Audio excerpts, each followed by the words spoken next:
যতই ভালো ডিসপ্লে, অসাধারণ ক্যামেরা সেটআপ এবং 4-5 বছরের ওএস আপডেট দেওয়া হোক না কেন, ভুলেও স্যামসাং গ্যালাক্সি A35 5G এই ফোনটার ফাঁদে পড়বেন না।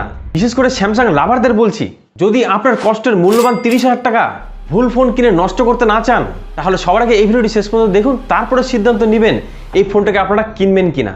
তো ওয়েলকাম বন্ধুরা, আশা করছি আপনারা সবাই ভালো আছেন। আপনারা দেখছেন টেকটিক্স বাংলা, আমি দীপঙ্কর আসনাস টাকা আজকে ভিডিও শুরু করছি। দেখুন, স্যামসাং গ্যালাক্সি A35 5G এই ফোনটা ভারতের অফলাইন মার্কেটকে লক্ষ্য করে তৈরি করা হয়েছে। তবুও এই ফোনটা ভারতের ই কমার্স ওয়েবসাইটগুলোতে পেয়ে যাবেন, যেখানে এর 8GB 128GBর দাম ভারতীয় টাকা রাখা হয়েছে 30,999 টাকা এবং এর আপার ভেরিয়েন্ট 8GB 256GBর দাম ভারতীয় টাকা রাখা হয়েছে 33,999 রুপি। এবং বিভিন্ন রকম ব্যাংকের কার্ডের অফারের মাধ্যমে এটিকে কিছু ডিসকাউন্টও কিনতে পারবেন। আর লুকসার ডিজাইনে যদি কথা বলি, তাহলে এই ফোনটাতে একদম নতুনত্ব কিছু পাবেন না। বিশেষ করে স্যামসাং গ্যালাক্সি এস সিরিজের ফোনগুলোর মতনই স্যামসাং গ্যালাক্সি এ সিরিজের ডিজাইনগুলোকে তৈরি করা হচ্ছে। হঠাৎ করে পেছন সাইডে দেখলে এই ফোনটা কোন সিরিজের সেটা আপনি বুঝতে পারবেন না। তার কারণ হয়তো স্যামসাং আইফোনের মতনই তাদের ফোনগুলোকে একই মডেলে তৈরি করতে চাইছে। আসল কথা এমনও হতে পারে যে স্যামসাং তাদের ডিজাইনারদেরকে ছুটি দিয়ে দিয়েছে। আচ্ছা। আর এর ক্যামেরা মডেলটি দেখতে পাচ্ছেন, সেম এস সিরিজের ক্যামেরা মডেলের লেআউটের মতনই রাখা হয়েছে এর ক্যামেরাগুলোকে। এর ফ্রেম এবং বডি পুরোপুরি প্লাস্টিকের তৈরি, তবে এর ব্যাকে গোরিলা গ্লাস ভিক্টাসের প্রোটেকশন রাখা হয়েছে, অর্থাৎ গ্লাস ব্যাক পেয়ে যাচ্ছেন। এবং সামনে গোরিলা গ্লাস ভিক্টাসের প্রোটেকশন রাখা হয়েছে। সেই হিসেবে ফোনটা হাতে নিলে প্রিমিয়াম ফিল আপনারা পেয়ে যাবেন।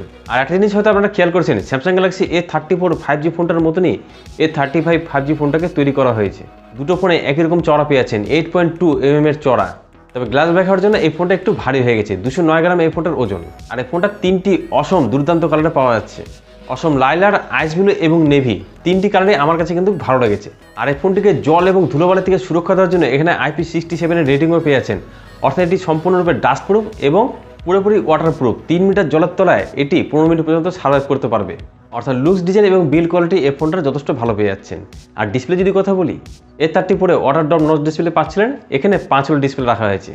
যাক, শেষ পর্যন্ত স্যামসাং তাহলে 5 হোল ডিসপ্লে দিলই। শাবাশ বেটা, বহুত বড়িয়া। 6.6 ইঞ্চির ফুল HD অ্যামোলেড ডিসপ্লে এখানে রাখা হয়েছে এবং ডিসপ্লেতে 120,000 সর্বোচ্চ রিফ্রেশ পেয়ে যাচ্ছেন এবং ব্রাইটনেস খুব ভালো পেয়ে যাবেন। 1000 নিটস পিক ব্রাইটনেস এখানে রাখা হয়েছে। এছাড়া ডিসপ্লেতে HDR10+ এর সাপোর্ট আছে, ওয়াইড ব্যান্ড এলওনোর সাপোর্ট আছে, অর্থাৎ OTT প্ল্যাটফর্মের কন্টেন্টগুলোকে আপনারা অনায়াসে HD কোয়ালিটিতে দেখতে পারবেন এবং ইউটিউবের ভিডিওগুলোকে আপনারা ফুল HD কোয়ালিটিতে দেখতে পারবেন। ওভারঅল এই ডিসপ্লেতে কোনো কমপ্লেন নেই আমার। স্যামসাংয়ের ডিসপ্লে বুঝতে পারছেন কতটা ভালো হতে পারে। আর এরপর সফটওয়্যারে যদি কথা বলি, তাহলে এখানেও কোনো কমপ্লেন নেই আমার। অ্যান্ড্রয়েডের লেটেস্ট ভার্সন অ্যান্ড্রয়েড 14 তো আছেই এবং আগামী 4টি OS অ্যান্ড্রয়েডের আপডেট পেয়ে যাবেন, অর্থাৎ 15, 16, 17, 18 পর্যন্ত অ্যান্ড্রয়েড OS এর আপডেট পেয়ে যাবেন এবং 5 বছর পর্যন্ত সিকিউরিটি আপডেট পেয়ে যাবেন। অর্থাৎ OS আপডেটের দিক থেকে স্যামসাংকে বিট করার মতন আপাতত কোনো কোম্পানি নেই। এরপরে স্যামসাংয়ের One UI 6 এর কাস্টমাইজেশন সফটওয়্যার পেয়ে যাচ্ছেন, যার ফলে ইউজার এক্সপিরিয়েন্স খুব ভালো পেয়ে যাবেন এই ফোনটাতে। আর প্রসেসর যদি কথা বলি, তাহলে এখানে 5 nm বেস করে দিয়ে স্যামসাংয়ের নিজস্ব প্রসেসর ইউজ করা হয়েছে। স্যামসাং Exynos 1380 মতন এখানে প্রসেসর ইউজ করা হয়েছে, যার অনুরোধ স্কোর 6 লাখের মতন পেয়ে যাচ্ছেন। ফোনের স্টোরেজ পেয়ে যাবেন UFS 2.2 টাইপের এবং র্যাম রাখা হয়েছে 8GB/4X। অর্থাৎ সব কিছুর কম্বিনেশনে এখানে ডে টু ডে লাইফে সমস্ত কাজগুলোকে আপনারা অনায়াসে করতে পারবেন, তার জন্য কোনো সমস্যা হবে না। তবে ফ্রি ফায়ার বা পাবজির মতন গেমগুলোকে আপনারা নর্মাল কোয়ালিটিতে এবং নর্মাল ফ্রেম রেটে খেলতে পারবেন। হেভি গেম খেলার জন্য এই ফোনটা একদমই নয়। এমনকি যারা ভিডিও এডিট করেন তাদের জন্য এই ফোনটা একদমই পারফেক্ট হবে না। আর ক্যামেরা যদি কথা বলি, তাহলে এখানে সামনে 13 মেগাপিক্সেলের একটি সেলফি ক্যামেরা রাখা হয়েছে এবং ব্যাকে 50 মেগাপিক্সেলের OS সেন্সরযুক্ত ক্যামেরা পেয়ে যাবেন এবং তার পাশে 8 মেগাপিক্সেলের একটি আলট্রা ক্যামেরা এবং তার পাশে 5 মেগাপিক্সেলের একটি ম্যাক্রো সেন্সর ক্যামেরা পেয়ে যাচ্ছেন। ওভারঅল এই ফোনের ক্যামেরাতে খুব ভালো কোয়ালিটির ফটো পেয়ে যাবেন এবং ভিডিও তুলতে পারবেন। যেহেতু এটি স্যামসাংয়ের ফোন, সেহেতু এর ক্যামেরা কোয়ালিটি নিয়ে একদম সন্দেহ করা উচিত নয়। তবে হ্যাঁ, সামনে আরও ভালো রেজলিউশনের সেলফি ক্যামেরা আমরা আশা করতে পারি। আর ব্যাটারি তো এখানে রাখা হয়েছে 5000 mAh, যেটিকে চার্জ করার জন্য 25 ওয়াটের ফাস্ট চার্জিং সাপোর্ট রাখা হয়েছে, তবে চার্জারটি কিন্তু বক্সে পাবেন না। আর সিকিউরিটি যদি কথা বলি, তাহলে এখানে স্যামসাংয়ের নিজস্ব সিকিউরিটি স্যামসাং নক্স ভল্ট পেয়ে যাচ্ছেন, যার ফলে আপনার ইম্পর্টেন্ট ফাইলস এবং ডকুমেন্টগুলোকে অনায়াসে এখানে রেখে সুরক্ষিত থাকতে পারবেন, কোনো মতে এটিকে হ্যাক করা যাবে না। এবং যেহেতু এখানে অ্যামোলেড ডিসপ্লে ইউজ করা হয়েছে, সেহেতু এখানে তার ভরপুর সুযোগ নিয়েছে স্যামসাং। এখানে ইন ডিসপ্লে ফিঙ্গারপ্রিন্ট আনলক স্ক্যানারটি রাখা হয়েছে এবং সব রকমের সেন্সারগুলোকে এই ফোনে রাখা হয়েছে। তো কথা হচ্ছে, 30,000 টাকার মধ্যে এই ফোনটাকে আমাদের ভ্যালু ফোন মানে এই ফোনটাকে নেওয়া উচিত। এবং কেন আমি বলছি এই ফোনটার ফাঁদে পড়বেন না, সেটা এখন জেনে নিচ্ছি। দেখুন, 30,000 টাকার একটি আপনারা ফোন কিনছেন, অথচ সামনে মাত্র 13 মেগাপিক্সেলের সেলফি ক্যামেরা পাচ্ছেন। আমি মানছি স্যামসাংয়ের ফটোর কোয়ালিটি খুব ভালো হয়, কিন্তু তাই বলে মাত্র 13 মেগাপিক্সেল, কম করে এখানে 16 মেগাপিক্সেল বা 25 মেগাপিক্সেলের একটি সেলফি ক্যামেরা দরকার ছিল।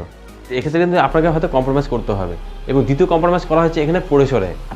ভাবা যাচ্ছে না 30,000 টাকার একটি ফোন নিচ্ছেন, অথচ সেখানে স্যামসাং এক্সিনোস 1380-র মতন একটি নর্মাল কোয়ালিটির প্রসেসর ইউজ করা হয়েছে। এই টাইপের প্রসেসর তো আমরা 10 থেকে 12,000 টাকার ফোনে পেয়ে যাই। প্রায় 6 লাখের মতন অনুরোধ করে দিয়ে আপনি খুব একটি হেভি গেমিং করতে পারবেন না এবং মাল্টিটাস্ক বা ভিডিও এডিটিংয়ের মতন কাজগুলো আপনারা একদমই ভালোভাবে করতে পারবেন না। তার 30,000 টাকার মধ্যে এই ফোনটা নেওয়াটা আপনার ভুল সিদ্ধান্ত হতে পারে। আর এই ফোনে 3 নম্বর কম্প্রোমাইজটি করা হয়েছে এর চার্জিং সাপোর্টে। এত দামি একটি ফোনে মাত্র 25 ওয়াটের চার্জিং সাপোর্ট পাচ্ছেন। কমপক্ষে এখানে 45 ওয়াটের উপরও চার্জিং সাপোর্ট দরকার ছিল। আর 4 নম্বর কম্প্রোমাইজটা তো আপনারা জেনে গেছেন, সেটা হচ্ছে এখানে চার্জার পাচ্ছেন না।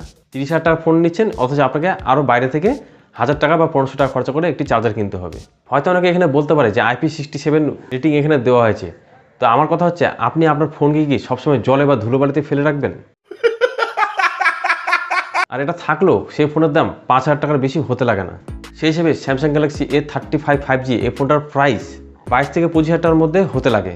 তার সবচেয়ে বড় উদাহরণ হচ্ছে সেম স্পেসিফিকেশনে আপনারা স্যামসাং গ্যালাক্সি A34 5G ফোনটা নিতে পারেন, যেটি ভারতীয় 25,000 টাকার মধ্যে আপনি পেয়ে যাবেন। এছাড়া 30,000 টাকার মধ্যে অন্যান্য ব্র্যান্ডের অনেক ভালো ভালো ফোন অলরেডি অ্যাভেলেবেল আছে। এখন কথা হচ্ছে, আপনারা কি স্যামসাংয়ের এই ফাঁদে পড়বেন? আপনাকে এই ফোনটা কিনতে চাইছেন? কি মতামত আপনাদের অবশ্যই কমেন্ট করে জানাতে পারেন। আর ভিডিওটি ভালো লাগলে এখন এটি লাইক করতে পারেন। আর চ্যানেলে এই ভিডিওটি আমার নতুন দেখছেন তাহলে অবশ্যই টেকটিজবেলা চ্যানেলটিকে সাবস্ক্রাইব করতে পারেন। তো আজকে ভিডিও দেখছি বন্ধুরা, দেখাবে আপনাদের সাথে নেক্সট কোনো ভিডিও। আজকে টাটা বাই বাই।